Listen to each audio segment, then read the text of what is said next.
अफसाना कातिल की माँ प्रेमचंद। ये अफसाना प्रेमचंद का लिखा हुआ है।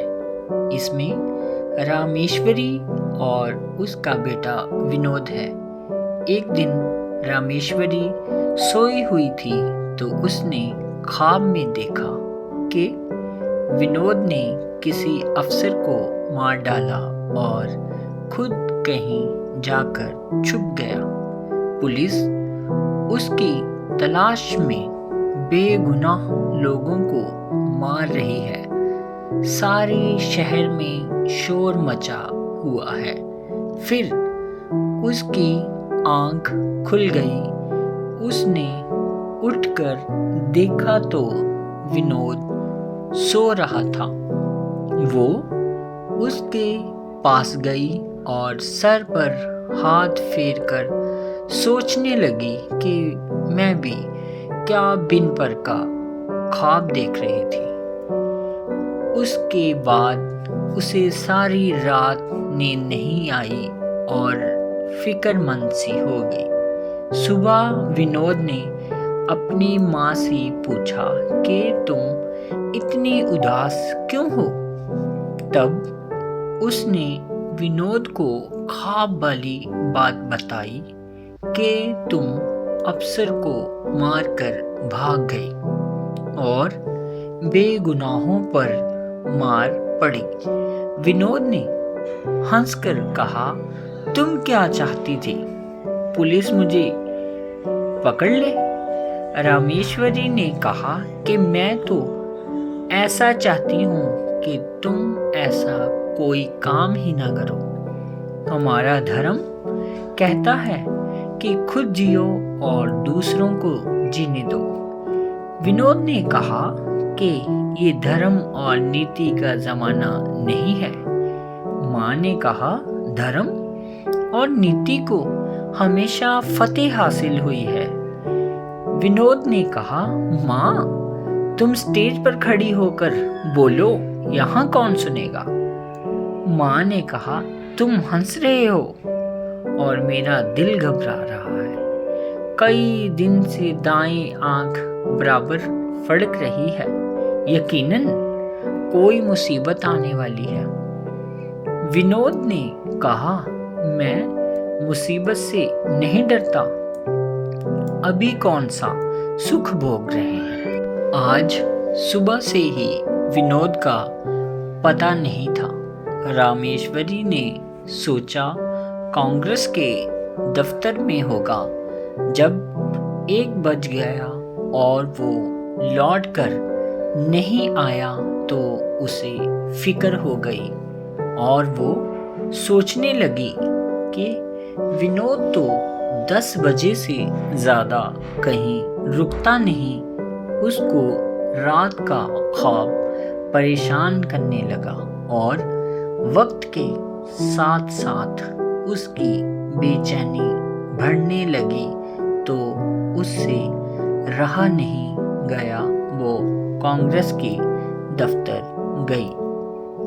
जब वहां पहुंची तो पता चला कि विनोद सुबह से एक बार भी नहीं आया। उसने सोचा शायद वो घर चला गया होगा, लेकिन वो घर पर भी नहीं था। जैसे जैसे अंधेरा होता जाता था वो खौफजदा होती जाती थी। उसने हर किस्म की मिन्नत मांग ली। वो सोचे कि पता नहीं मुझसे क्या कसूर हो गया जो ऊपर वाला मुझे सजा दे रहा है। वो दुआ मांगती कि कोई गलती मुझ में बर्दाश्त करने की ताकत नहीं। फिर वो रोने लगी।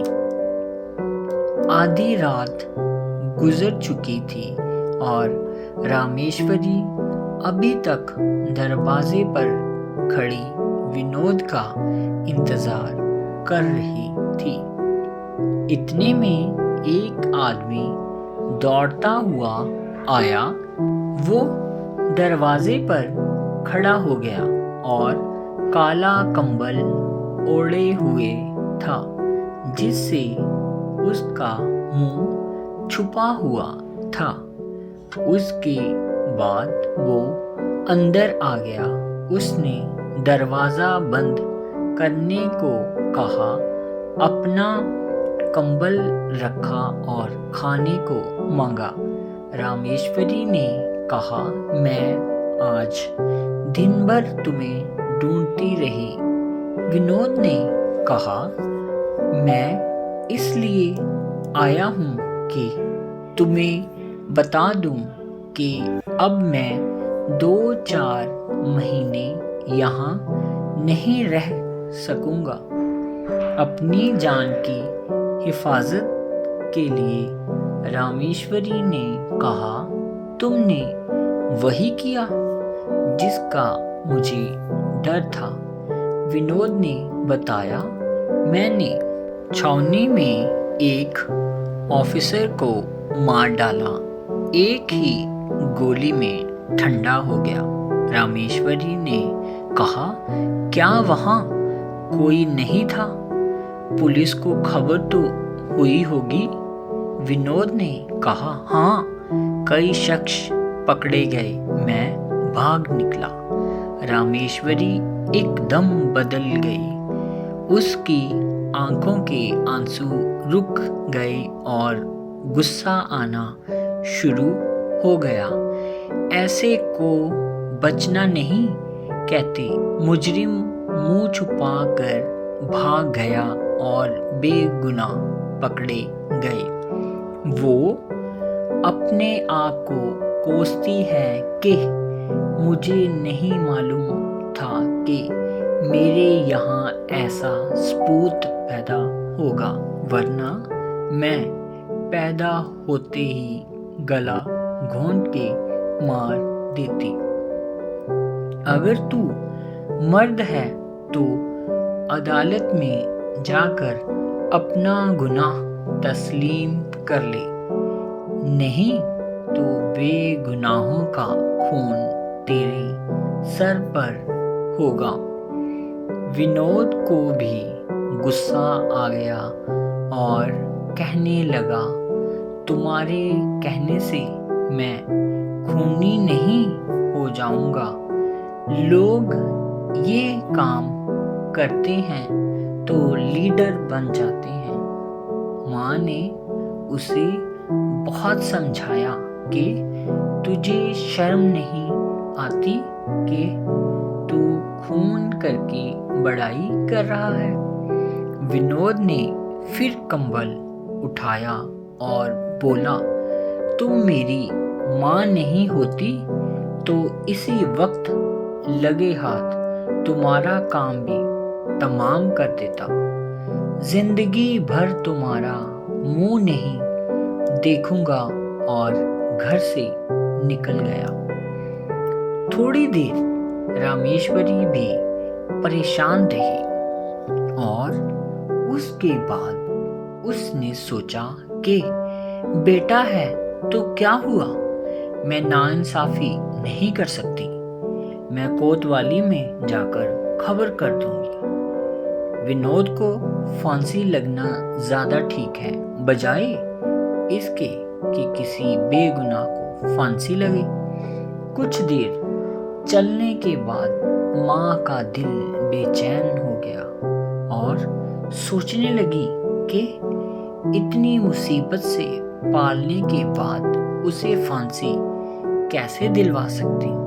फिर वो वापस आ गई। वो सोचने लगी कि उन बेचारों की भी तो माएँ होंगी जो फांसी पर चढ़े गए। उन्हें भी अपने बेटे उतने ही प्यारे होंगे। वो इसी सोच में पड़ गई और रोने लगी और सोचने लगी कि क्यों ना मैं खुदकुशी कर लूं, तमाम दुखों से निजात मिल जाए। मैं बेगुनाहों का खून नहीं होने दूंगी। मैं ही गुनहगार हूँ जो मैंने ऐसे बेटे को जन्म दिया। मैं अपने फर्ज पर डटी रहूंगी। और फिर बेहोश होकर गिर पड़ी। जब उसे होश आया तो उसका इरादा पक्का था। उसकी एक एक चीज को देख रही थी और अपनी छाती से लगा रही थी। उसका दिल विनोद को आखिरी बार प्यार करना चाहता था। उसे सजा दिलवाना चाहती थी, लेकिन मोहब्बत दिल से भरी पड़ी थी। एक हफ्ता गुजरने के बाद पता चला कि पुलिस ने शहर से 10 नौजवानों को गिरफ्तार किया है। उनमें से एक सरकारी गवाह भी बन गया। रामेश्वरी मोहब्बत और फर्ज के दरमियान में झूल रही थी। इन 7 दिनों में उसने खाना नहीं खाया, सिर्फ पानी पीकर दिन काटे। रो रो के बुरा हाल था, बिल्कुल मरीज की तरह हो गई थी। 10 बजे का वक्त था। वो कांग्रेस के दफ्तर चली गई।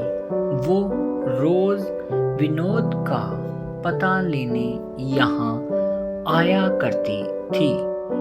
उसने देखा कि कुछ मर्द औरतें धीरे धीरे सर झुकाकर चले जा रहे हैं। रामेश्वरी वहाँ खड़े होकर देखने लगी और फिर सोचने लगी कि इन बेगुनाहों को फांसी नहीं चढ़ने दूंगी। रामेश्वरी कचहरी में चली गई। वहाँ बहुत भीड़ थी। एक औरत ने रामेश्वरी से पूछा कि क्या तुम्हारा लड़का था? पता नहीं किसने खून कर दिया और हमारे बेटे पकड़े गए। कई औरतें रो रही थीं। रामेश्वरी भी रोने लगी। वो किसी का भी जवाब नहीं दे रही थी। जैसे ही मुकदमा पेश हुआ, रामेश्वरी ने सामने आकर सलाम किया और कहा, मैं कुछ कहना चाहती हूँ। मैं इसलिए आई हूँ कि मैं इस मुकदमे का सच्चा हाल बयान कर दूं। सार्जेंट का खून करने वाला मेरा बेटा है। ये सारे लोग बेगुनाह हैं। साहिब ने उनसे पूछा, होश में हो? रामेश्वरी ने कहा, होश में हूँ। उसका नाम विनोद बिहारी है। उसका फोटो मेरे घर में है। मेरी उससे कोई दुश्मनी नहीं है। मैं उससे बहुत प्यार करती हूँ, लेकिन मैं अपनी औलाद के लिए दूसरों को फांसी नहीं चढ़ने दूंगी। मैंने सब सच बता दिया। अब इंसाफ आपके हाथ में है। चारों तरफ से मर्द औरतों ने रामेश्वरी को घेर लिया। अपनी खुशी के आगे किसी ने नहीं सोचा कि उस पर क्या गुजर रही होगी। उसकी आंखों के सामने विनोद की शक्ल थी। इतने में भीड़ में से एक आदमी निकलकर आया और उसने रामेश्वरी के सीने में खंजर उतार दिया। रामेश्वरी चीख मारकर गिर पड़ी। मारने वाले की शक्ल देखने लगी और चौंक गई। उसके मुंह से निकला, अरे विनोद तू? उसकी आंखों के 2 कतरे टपके और हमेशा के लिए खामोश हो गई।